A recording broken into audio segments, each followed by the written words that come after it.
ఈశ్వరా నిన్ను ఎట్లా పూజించాలి శంకరా ఏ పూలు తేవాలి ఈశ్వరా నిన్ను ఎట్లా పూజించాలి శంకరా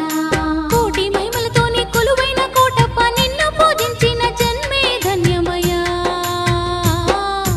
ఏ పూలు తేవాలి ఈశ్వరా నిన్ను ఎట్లా పూజించాలి శంకరా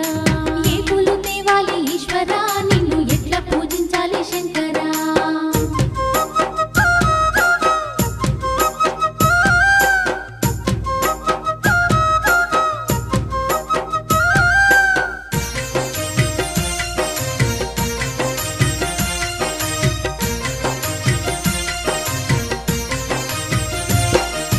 దివ్య మంగళ రూపం దీనుల కాచే హస్తం దిక్కులన్నీ ఏలే సక్కాని శంకర